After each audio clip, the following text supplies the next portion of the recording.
Hey, Mr. Pond Boss, tell me what to do to make all my Lunker Lake dreams come true.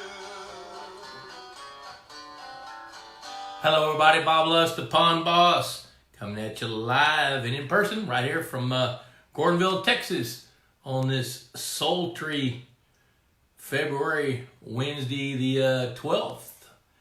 And we've had rain off and on all day long today.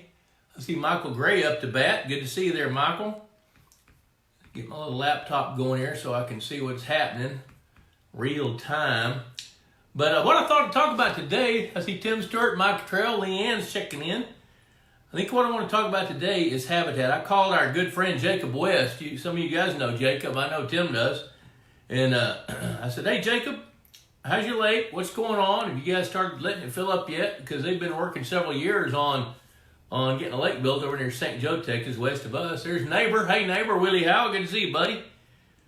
Boy, have a campfire going tonight now that it didn't rain. Finally getting past it. Let's see. Here we go. Now I can see where we are. I can click on it, and then I can see who's here. Woo! Christopher Aguilard. Daddy's here. Yeah. Daddy Boudin. Eric Avery. Roger B. Peterson Jr. Good to see you. Jason Nepstad's in the hunt. Good to see you, Jason. Jose Trump. Jose, I'd like to get to know you a little better, buddy. I'd like to find out what you got cooking. So what I thought I'd talk about tonight, and of course you guys know the drill. Click like, hashtag Pond Boss Magazine in the comments section, and share this video to your timeline, and you'll be eligible for a drawing for a Pond Boss mug that knows how to keep hot things hot and cold things cold, and a hat. Now this is a Bob Lusk Outdoors hat this time. I'm going to give away one of those this time. So, and actually because we're out of Pond Boss hats, I don't know if we've got any more coming or not, but I bet we will. So I want to talk about habitat. When I was talking to Jacob West, he said, you know, you really ought to talk about that. And there's Mark Sanders checking in from over around Tyler area. Fred Bingham's in. Good to see Fred. Fred, are you still in Maui? Aloha, yeah, well, I guess that says it, doesn't it? So it's 5 hours earlier over there. Hey, Robbie Shell's checking in. Rob is with Purina Mills and helps develop those fantastic feeds.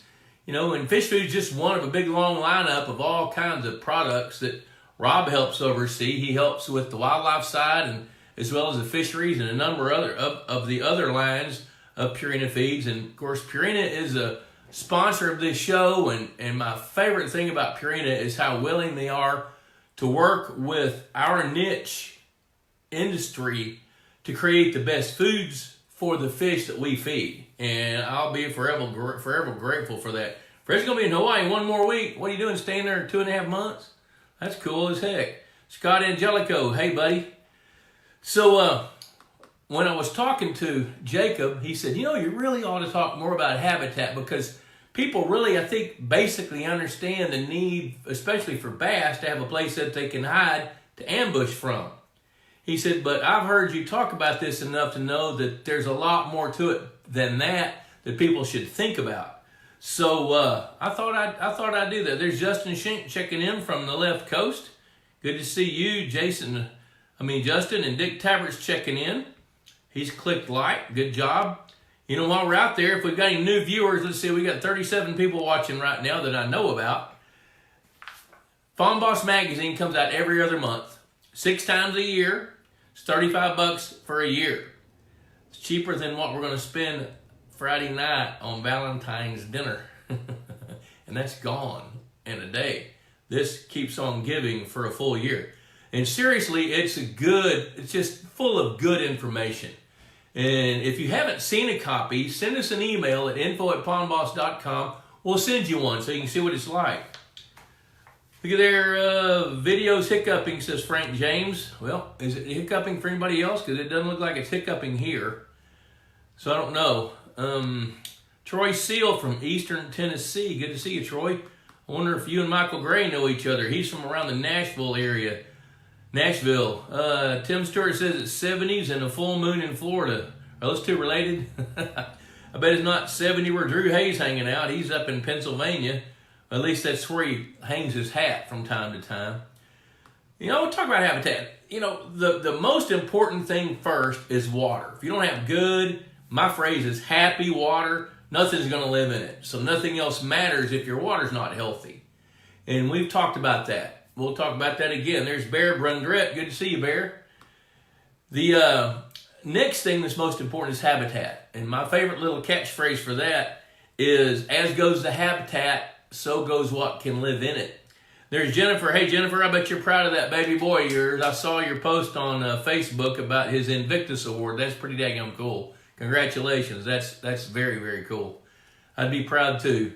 My daughter is a nurse and has been for she probably, knocked on the door of 18 years probably. Well, maybe not quite that long, 15, 16, 17. And she was just selected as one of the top 100 nurses in Dallas-Fort Worth. And I'm proud of her for that because she's dadgum sure earned it. She's been working hard. Look at there, William Gorski from North Jersey, Harrison Davis, more snake encounters in Norcross, Georgia. You know what? I saw a snake day before yesterday. Ain't right. Yep, Drew, I wish I were your way. You know what? Come on.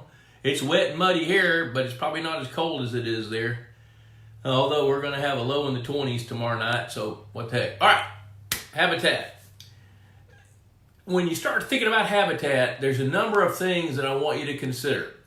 First of all, habitat is not just one or two different things. It's not a brush pile over here or a rock pile over there or a creek channel in 15 feet deep. Those are elements. I mean, that would be, if I was looking at a creek channel and that's all there was in a pond, that would be like driving through the middle of West Texas, cutting off the interstate, going 20 miles, and there's a Walmart with nobody living there. What's the point? So look at habitat as how it can help you create an underwater community. And Mike DeMint, I see you checking in. You're going to hear a lot more about that because Mike is coming to the Bob Lusk Institute of Higher Pondology. That's coming up in April 2, 3, 4. We've got room for about 4 or 5 more people. And I know Tim can give a testimony as to what we do and how good it is because it really is good. Not only is it great information, you build relationships with people that you'll carry with you. And I expect some of these relationships that we started in October will carry on for some people's lives. So I'm looking forward to meeting Mike and visiting with him. Underwater community. So you've got to have highways. I think I saw Kelly Duffy check in as well, and Kelly will testify to this. Kelly spent many times, many hours on lakes. Now, Kelly's looking at vegetation because that's what he does. But Kelly will be the first one to tell you that aquatic plants and the right kinds of vegetation are critical implements or pieces of, I'm trying to think of the word, elements. That's it. Come on, brain, kick in. Elements. Aquatic plants are great elements of habitat. But you don't want it just to be one thing. You don't want a brush pile there and a brush pile there and a brush pile there and a brush pile there. You want different elements. You want aquatic plants, and when you're designing a pond, aquatic plants need to grow where you want them to. Now, always remember this about habitat. If certain things come together, something's going to thrive in it. And in the case of plants, if you got the right temperature, sunlight penetration, and food in the soils, you're going to get rooted aquatic plants.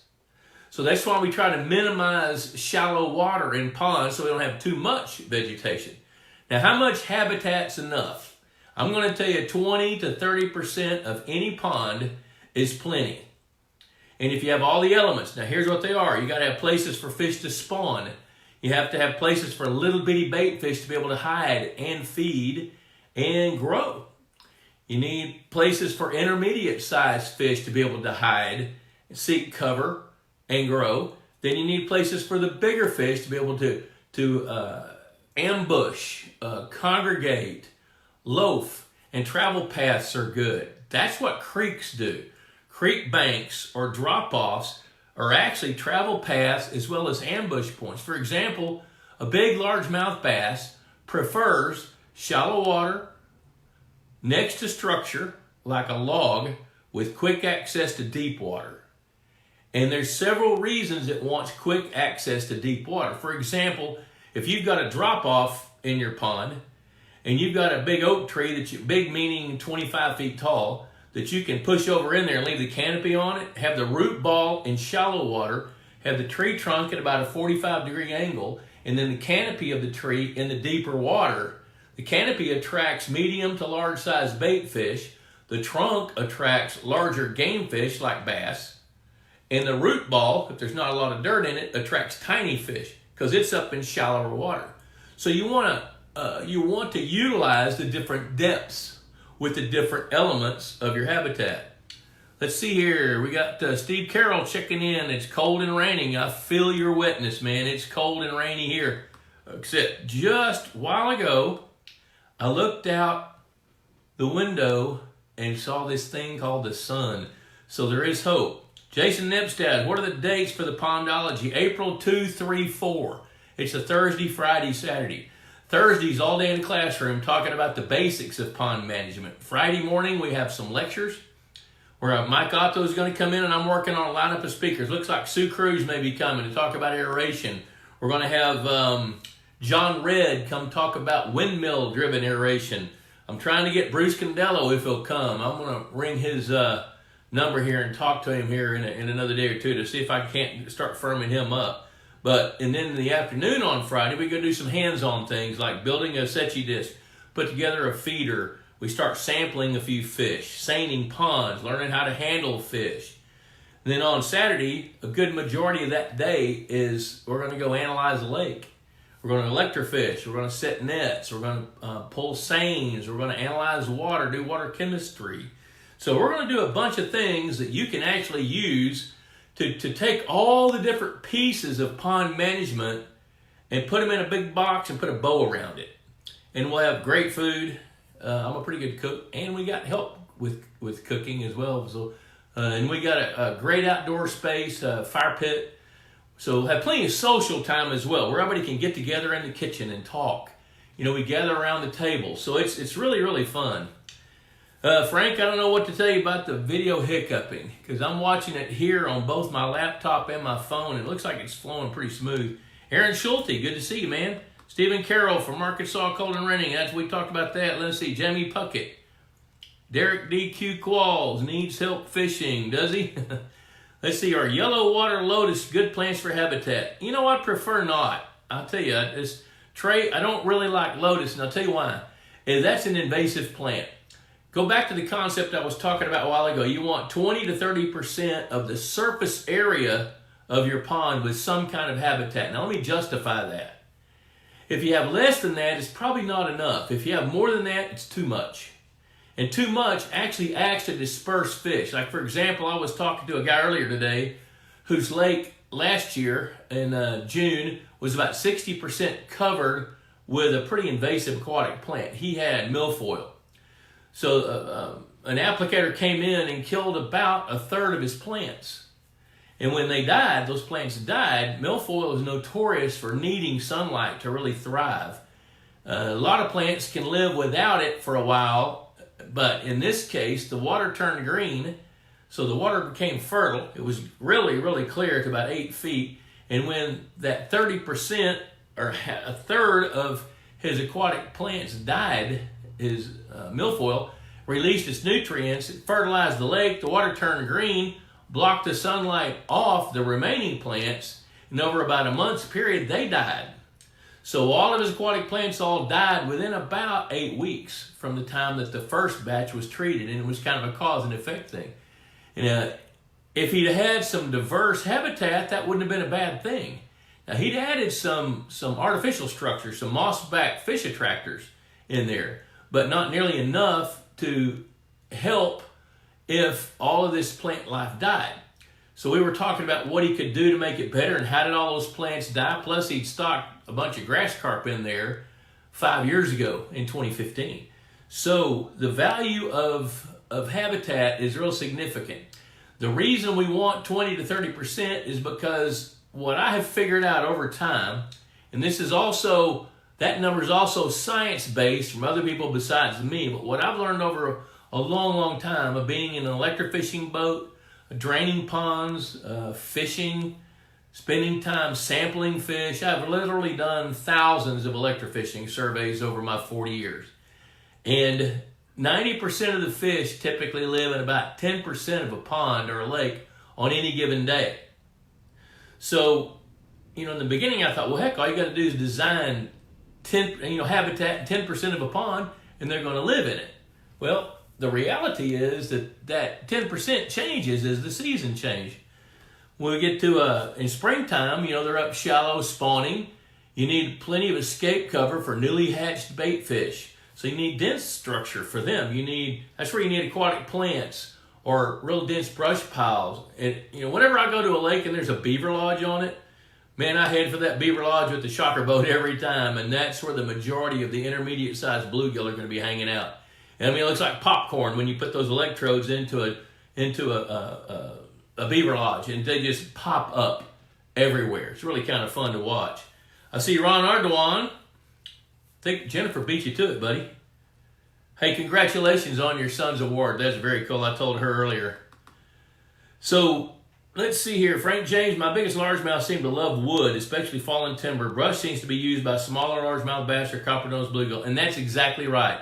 So now keep in mind that any of you guys that have seen this show more than once know what I'm fixing to say. How many pounds of bait fish does it take for a largemouth bass or any game fish to gain 1 pound? Oh my gosh, it's deafening out there. 10 pounds. It takes 10 pounds of bait fish for a game fish to gain 1 pound. So part of your job is to design enough bait fish habitat to support your newly hatched bluegill. And here's another reason why. A newly hatched bluegill, 12,000 of those weigh 1 pound. But if you can keep them alive for 45 days, 30 of them make 1 pound. And that's significant because if you got bluegill that big that weigh 30 per pound, they're a significant food source, especially for bluegill that are 13 to 15 inches long. And that's the size bass that you need to get over the hump. So they need all the food they can get. I think I might have said bluegill, I meant bass. 13 to 15 inch bass will eat those 2.5 to 4 inch long bluegills if you can keep them alive long enough for them to become significant. Scott Angelico, is bulrush bad for a pond? No, I tell you, bulrush is actually pretty good for a pond. The reason I like bulrush is they grow around the edges of a pond and they hold that soil in place. They don't let the soil migrate further down into the pond. So they serve a pretty good purpose for that. Plus, they also harbor a bunch of different aquatic insects. For example, if you dig around in the roots of bulrush, unless it's real tight soils where they're growing, you will often find young of the year nymphs for things like damselflies and even dragonflies and things like that. So there's kind of a symbiotic relationship going on with what's under the water with bulrushes. And then when those insects metamorphosize, they crawl out on those bulrushes, and then all of a sudden you look up and you got a big hatch of mayflies or something. So they're really pretty cool. Let's see here.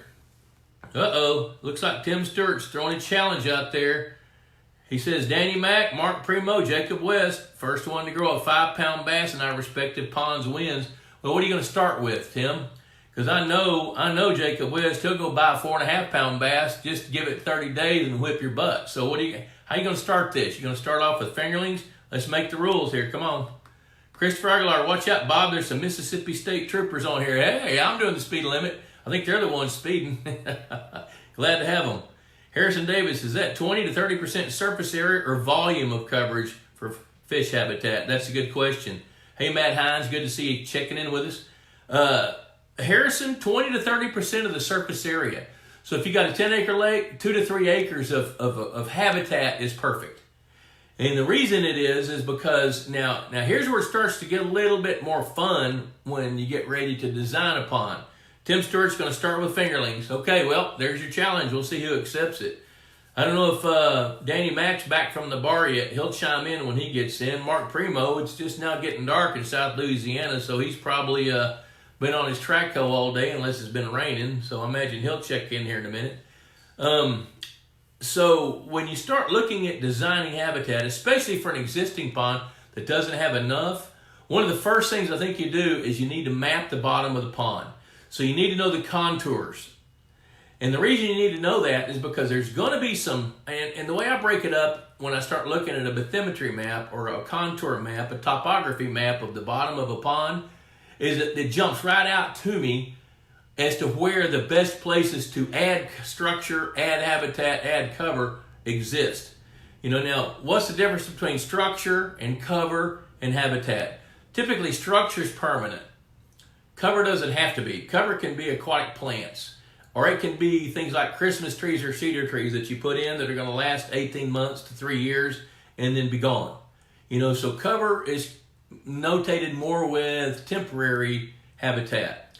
Habitat is what fish need to be able to reproduce, to hide, feed, ambush, congregate, loaf, rest.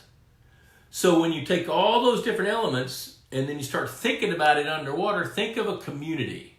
You've got travel paths, you've got a park over there, you have a school over there, there's a restaurant, there's a Costco, so start thinking like that. So you want, for example, spawning beds for bluegill. So if you're going to have places for fish to spawn, you have to know how those fish spawn. So that's where some of your fisheries management needs to come in. You need to know about your fish. How do golden shiners spawn? How do bluegill spawn? How does a bass spawn? What about hybrid stripers? How do they spawn? Pause. Oh, I hear somebody yelling through the phone. Hybrid stripers don't spawn. That's correct. They can't. They're sterile. So what about walleye? How do they spawn? So if you can supply the right kind of spawning substrate for the fish that you want to reproduce, then you're going to have elements to give you a starting point for your fishery to expand, contract, ebb and flow, because it's a fish eat fish world. So the more bait fish you can grow, the more game fish you can grow. Okay, now you're still going to have the balancing act of predators versus prey, where the predators at some point will get ahead, and if you don't reduce them, then this will happen. The baitfish numbers will drop regardless of how much spawning habitat you've got. When this happens and sustains like this, then these fish go like that. That's when your fish are losing weight. That's why you track lengths and weights when you're studying and trying to examine and pay attention to your fishery. You're studying lengths and weights. Those are clues for you to decide when to harvest. But everything starts with spawning habitat. If you have golden shiners, how do they spawn? They stick their eggs on grass. So if you don't have any grass, you better get some. Now you might scratch your head and say, how do I do that? Well, if you don't have any aquatic plants, bushy pondweed or American pondweed or some of those plants like that, Illinois pondweed, I love pondweeds, I love eelgrass. If you don't have substrate that shiners can spawn on, then it's a good idea to go buy some hay, some square bales of coastal Bermuda hay if you can get it in your area. Break the hay up into the blocks. If you can't get coastal, buy straw. And then put it around the edge of the pond, because those shiners will come up and stick their eggs in that moist or wettened, saturated hay. Bluegill spawning colonies, they love gravel. If you have gravel beds, they'll spawn in it, or they might spawn in sand. Now, when you figure out where the fish are going to spawn, you really need some kind of congregation habitat adjacent to that. That's why I like to design spawning beds right in the middle or right beside aquatic plant growth beds. So if you've got an area twice as big as of a pickup truck where pondweed is growing, I love to have a spawning bed right next to that, because the newly hatched fry can swim up into that vegetation and hide and graze and feed off of organisms, paraphyting and things that are growing on the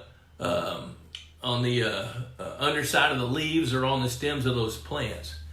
Let's see here. And then think about your habitat that way. Start with spawning beds and then enhance from outside or from out perimeter from that.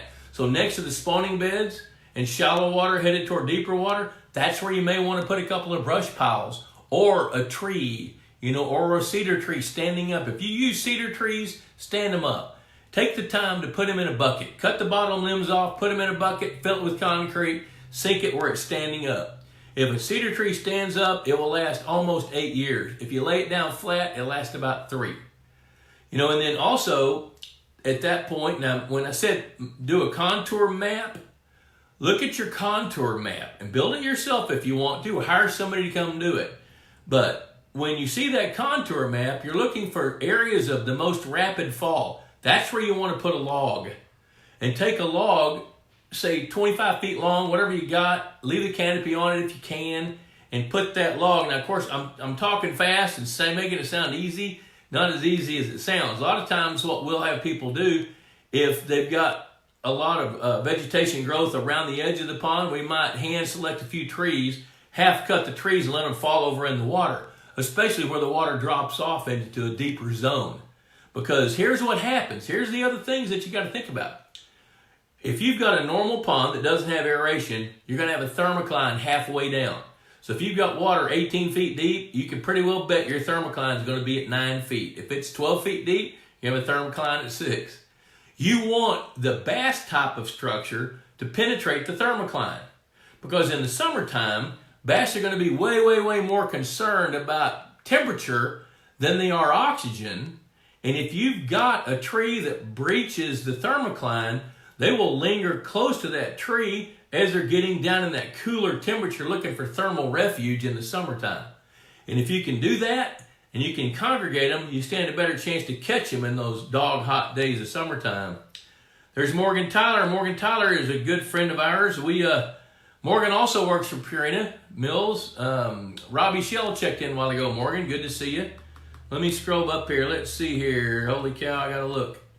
All right, Frank James. Baba had a submerged weed last year that grew like crazy in the spring and the early summer, was seriously considering grass carp control before it took over completely. But in the heat of July and August, it died back. Do you have any ideas what it might be? That's the way curly leaf pondweed acts. That's the way sago pondweed acts. So it's real important to know the kinds of plants you've got before you decide what to do about them.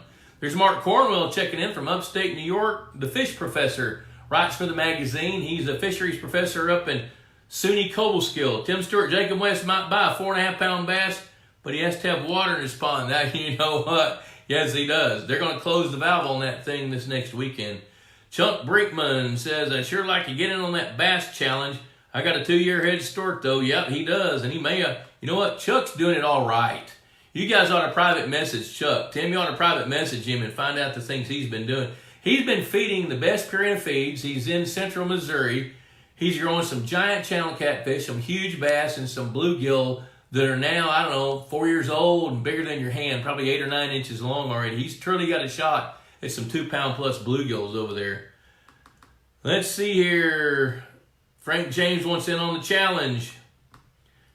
Grace is checking in with Daddy Morgan. Hi, Grace.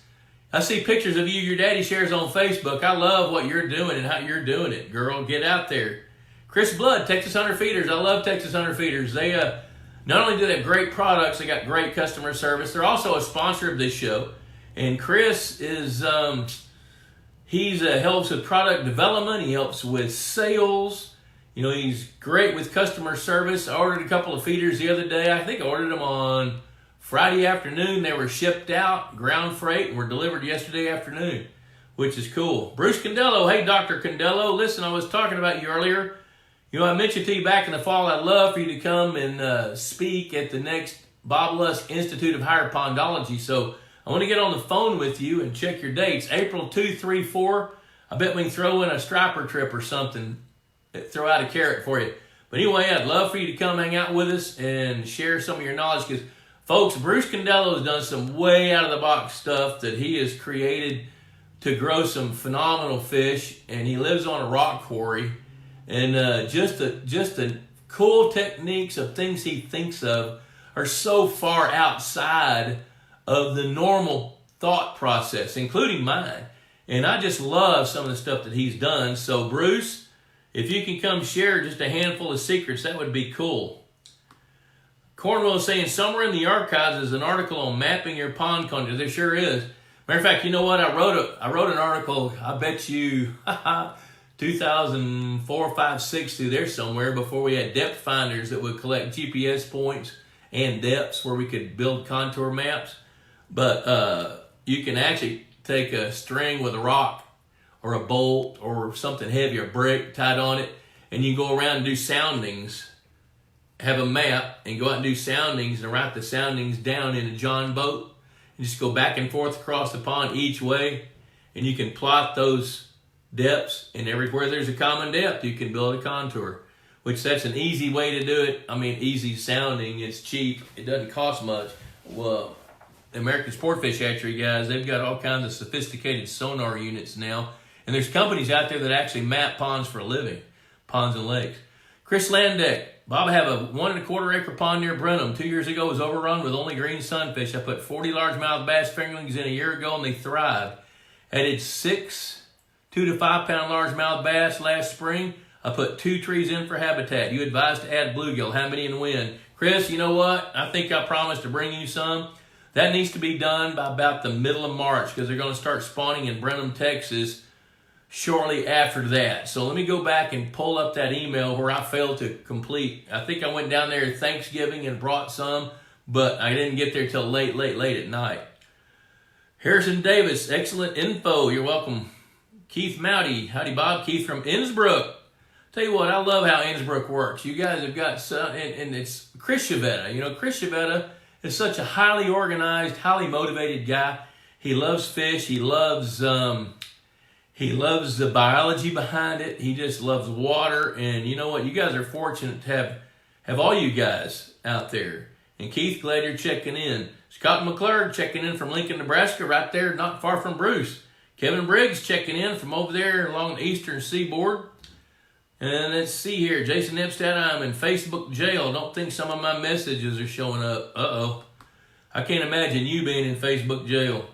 Philip Benefield, at what temperature should I start feeding my bluegill pond? Philip, I tell you, when the temperature hits about, I'm going to tell you 52 to 55 degrees, bluegills begin to become more responsive. Now, they're going to be sluggish, and they're not going to just explode on the water, but by the temperature time it reaches, say, 60, they should be feeding pretty actively all the way up into the upper 80s. Bluegill will feed.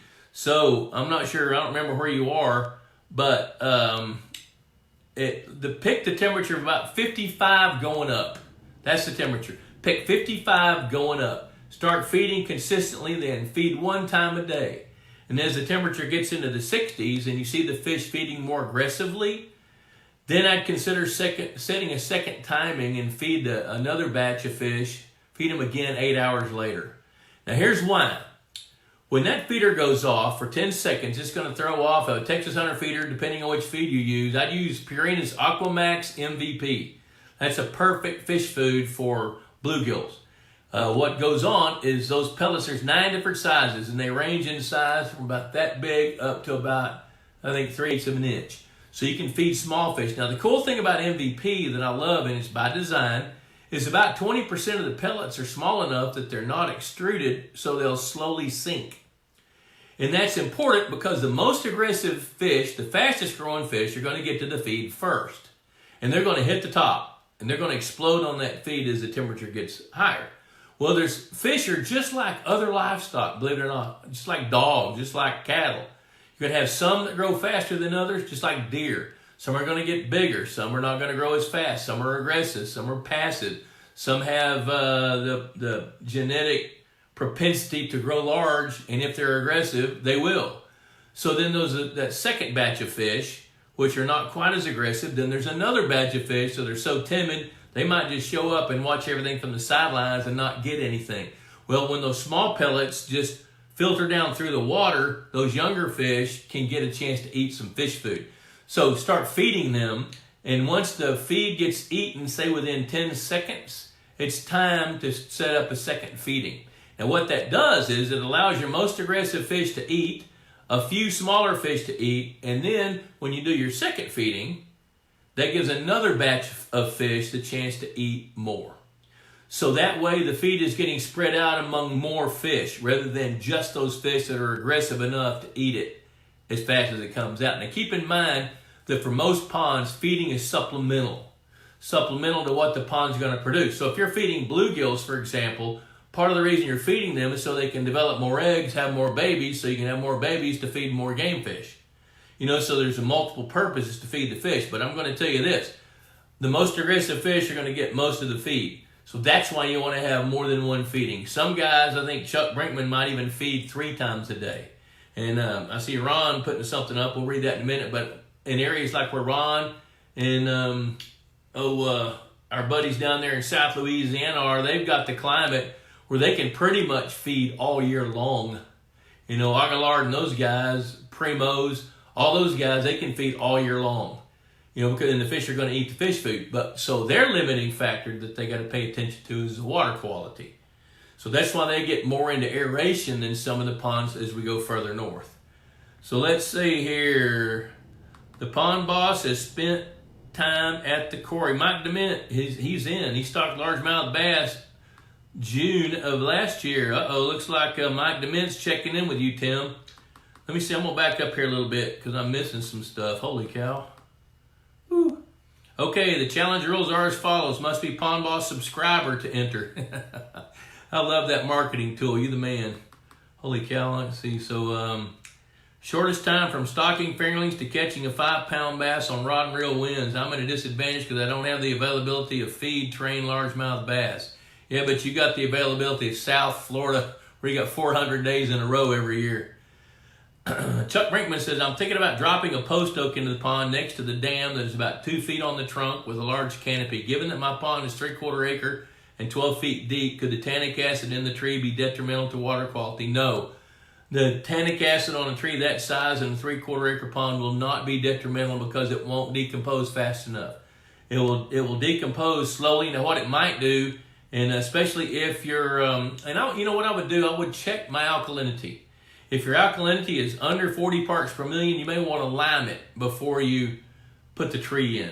But if it's 40 parts per million or higher, then any tannic acid that's released or any tannins that are released from the bark and the limbs of that tree can be absorbed by the alkalinity and keep your water from being a problem. But it decomposing like tree leaves or something like that, it won't be the problem. It won't decompose fast enough. It can influence the pH if you don't have a buffer in there. If you don't have enough calcium carbonate, enough lime in there to mediate that. Troy Seal says, in Tennessee, I hear copper nose aren't great because of our winters. I just read something about painted bluegills being more hardy during the winter than copper nose, but still fast growing and larger than northern strain. What are your thoughts? I'll tell you my thoughts. I do believe the copper nose bluegill, I've seen them on a line, and Nashville is probably right there on that line. If you draw a line from like Albuquerque, New Mexico to Oklahoma City, coming through just north of Little Rock, north of Memphis to Nashville, and then straight across and then make it curve up the Atlantic seaboard parallel west of that line, probably 80 miles to 100 miles inland. Then I say, and 30 to 50 miles on either side of that line, I do think the risk for copper-nosed bluegill dying is higher than it is south of that area. And the reason is they don't like cold temperatures getting there quickly. I've had copper-nosed bluegill that I've held up in outside concrete tanks where the temperature plummets and I don't get them out of there fast enough, and you go out there and you can see them laying on their sides, all of them on the bottom on top of each other, laying there slowly breathing. But if you leave them there very long, 4 or 5 days or less, they suffocate and they all die. And so they really, really prefer warmer water. Now, painted bluegill, honestly, I've not worked with very many painted bluegill. I've worked with a few. I don't know what their cold tolerance is. I think it would be fun to get some, but also believe that northern strain, or I'd prefer to call them native strains of bluegill, I do think that they have parallel potential as these other strains do. Now, if you take a copper nose with a native bluegill in the south and you put the two side by side and you feed them, the copper nose is going to perform better than the native. But that doesn't mean that native can't hit 2 pounds, because you got to also keep in mind that when a native strain of bluegill has babies, about 20% of those fish would have the propensity, if they get the opportunity, to grow large. And that's a function of not being eaten, not competing with tens of thousands of its cousins and other siblings, and the right amount of food. So if you take away competition, you do that by having fish in there that can help cull fish, but you also need cover so the best of the best can hide. That's where it gets a little tricky. You can still grow some native bluegills beyond 2 pounds. I've seen them at Richmond Mill Lake. I've seen coppernose at Richmond Mill Lake. I've seen native bluegills in Richmond Mill Lake. Over in Laurel Hill, North Carolina, grow bluegill. Bruce caught a bluegill over 3 pounds that was a native bluegill. So they've got the propensity to get big. But I do think it's smart to mix them up. Get a few painted bluegills, get a few northern bluegills, get a few native bluegills, whatever grows in your area. Buy local from a local hatchery if you can get them, especially if they grow their own fish.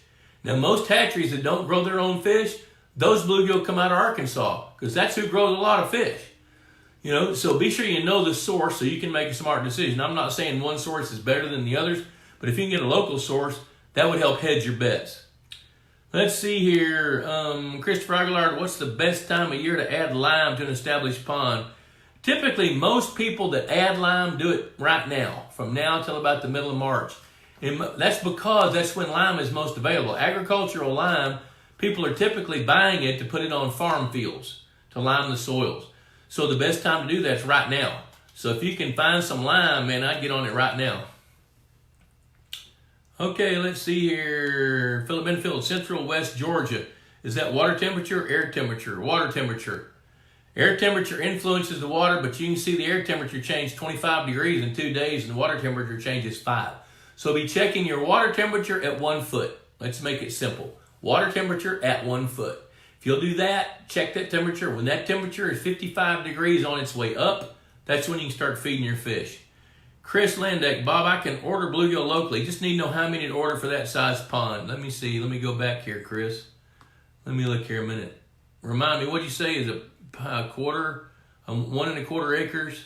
Yeah, 1 1/4 acre pond. Okay, Chris, I'm going to tell you, if you can get 200 adult bluegills, that will do it for you. So if you can get 200 adult bluegills, you want them, when I say adult, the minimum size is 4 inches. I'd rather see them get them 5 to 7 inches long if you can get them that size. Because what you're doing there is you're buying fish that are sexually mature, big enough to not be destroyed by the existing bass you've got, typically, and they can start having babies now. So in Brenham, actually, if you can go ahead and get them in Brenham by the second week of March, man, I'd do it. And I'd feed the heck out of them and get them ready. And they'll start spawning for you in March, and they'll go again in May. Then they'll probably go again in June. When it gets hot, they'll slow down a little bit. They'll have a rolling spawn up, say, from the end of March until the middle of June, and then they'll tone it down, and they'll pick back up in September, October, November. And each bluegill in Brenham, Texas can spawn 4 to 5 times a year. So, let's see here. Jason Nipstad's thinking about, let's see, Bruce says, Bob, his pond boss, has spent time at the quarry. Yes, I have. Not as much time as you. I get to stand on the dock and see what you've done. It's pretty cool. Jason, I'm thinking about building a large hump in the lake about the size of a VW bug. Is this a good idea? What depth and area in my lake? Would love to see schooling hybrids and largemouth bass schooling over it on one day. If you can build a hump about the size of a VW, pick an area where, I don't know how you're going to do it. I'm not sure what you're going to pile up dirt, and if you're going to do it, how you're going to do that. So I don't know how best to answer that, but I'm going to tell you this. The best place to build a hump, fish are going to use a hump like that typically in the summertime the most, because they can congregate on that hump, rise and fall vertically, orient to the hump, chasing the perfect temperature. So, if you're going to build it in the lake, how deep should it be? I'm going to tell you, in your lake, I got to give a general answer. I'm going to tell you it needs to be built in water that's half the maximum depth. So if your maximum depth is 20 feet, build it in 10 feet of water, bring it up to within about 6 feet of the top. I think that's a decent answer. Ron says, in South Louisiana, we haven't had a very good winter, which to me that means he hasn't had a very cold winter. There's still plenty of vegetation, so he's hesitant to fertilize some of these ponds. Would it be a better idea to dye the water to prevent excessive growth during the summer and put the fish on fish food? I tell you,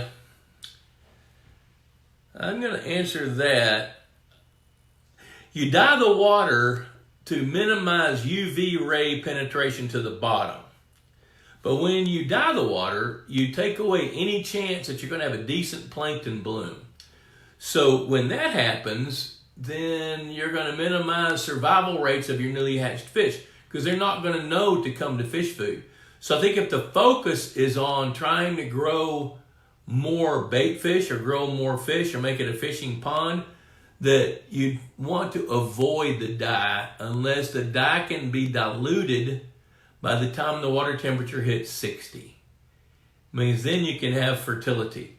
Might be just as smart to take out some of those plants. And plus, give it another couple of weeks, because there's still a chance, even a month, there's still a chance we could get one of those polar vortexes spin off the North Pole and whack you with some cold temperatures. Now, here we are, February 12th. The odds of that, I don't know what the odds are. Maybe so, maybe no. So I don't have I tell you this, I'd be more tempted to treat the plants. Now be sure that they're actively growing. If they're dormant, if it's a 3/4 acre pond and they're just laying there, you might bring a couple of high school kids out and rake a bunch of that stuff out on the ground and accomplish the same purpose. So I'd be hesitant to use dye. That's where I'm going. I don't think I would. Let me make sure here I'm not missing anything. Let's scroll back up a little bit. Okay, I think I'm getting all these down, although I'm getting behind. Let's see here. Scott, Angelico feeding 2 times a day doesn't create bad quality. Have aeration. And you know something, Scott, where you are, you can also feed 3 times a day when the water temperature gets up. Now, if you're going to feed 3 times a day, feed bluegill 3 times a day, you need to do that till the water temperature hits 83 degrees and cut it back to 2 times a day. Because now the water temperature is warm enough that, believe it or not, their metabolism rates actually slow down. Now they start looking for a more ideal temperature, which is in the mid-70s. Okay, hey, Jack Hamilton. Dick Tabbert feeds 3 times a day, and Dick has grown some gigantic fish. There's Scott Hohensee. Hey, Scott. Morgan Tyler's been on, and Robbie Shell's been on tonight. Scott's also with Purina Mills. Scott handles a lot of the wildlife feeds as well as fish feeds.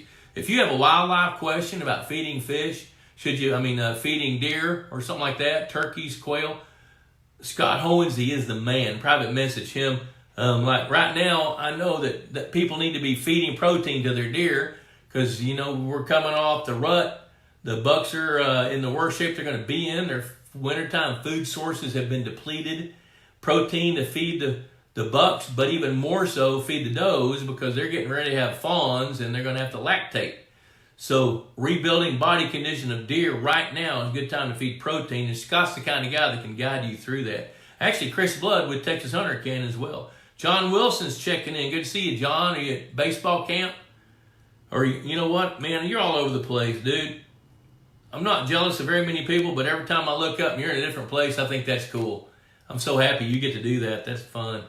Jason Nipstad's back up. He says, I'm thinking about building a large hump. No, okay, we already did that. How'd I miss? So that's on here twice. Jacob West must have got through with dinner. Hey, Jacob, I've already been talking about habitat a whole bunch. Spent about 30 minutes on that. Hey, Drew Hayes says, Bob, can you talk about rock and gravel habitat? Just curious on your thought as to what I do. What you're saying about trees down at an angle from shallow to deep, I've done several times with rock reefs. Okay, let me tell you this. Rock, by far, is the most attractive fish habitat. Anytime I'm working on a lake and there's a rock pile or a riprap, that type of structure holds way more bait fish than any other kind of structure except for beaver dams or cedar trees that are intact and still whole. So I love rocks. Do I like boulders? I love boulders. Do I like gravel? I think gravel is more conducive for spawning beds. But envision this. If you've got a flat area for spawning bluegill and the water's 18 inches to 24 inches deep and you've got a gravel bed 4 inches thick, about as big as the hood of a pickup truck, and adjacent to that, there along the shore, aquatic plants like pondweed are growing, then envision that gravel bed. On each side there's plants, but next to it going deeper, you've got a rock pile shaped like a pyramid of rocks that are about the same size as basketballs or bigger. That thing will be teeming with little bitty fish. Now, of course, what happens on rock, it's a substrate. Now, another reason I love rock is periphyton grows on rock. Periphyton is typically colonies of bacteria that help process organic waste out of the water. So when they do that, they're creating colonies of food that newly hatched fish can eat. So not only is it good structure for little bitty fish to hide in, it's great food sources to help feed those newly hatched fish. So now you've given them a choice of plant beds on each side of the spawning bed, as well as a pile of rocks. So I love rocks, big rocks, anywhere from baseball size up to as big as you can handle. So rocks are outstanding habitat for fish. Oh, okay, so let's see, John Wilson, hanging in Indianapolis, Indiana. So you're at the Midwest Aquatic Plant Management Society. Tell everybody hello. Tell Sue Cruz howdy, Blaine. Tell Matt Rail and Carrie. I know all those guys. I love every one of those folks. Let them know that I said hi, and I'm rooting for you guys. Jason Nipstep, going to use riprap to build up. That's perfect, man. If you can do that, that'll be a home run. Just don't tell anybody where it is, because when you get ready to go fishing, somebody's going to want it. Chuck Brinkman, I feed twice a day. I feed sport fish largemouth first because the bass are very aggressive towards the first feed to hit the water. So the sport fish, Aquamax largemouth pellets are about as big as the end of your thumb. So they're really, really big pellets. And those big bass that are feed trained will tear them up. After they slack off a bit, I throw out MVP and some 400. Now 400 grower that he's talking about, those are pellets that mostly fish hatcheries use that are targeting 1 to 3 inch size bluegills.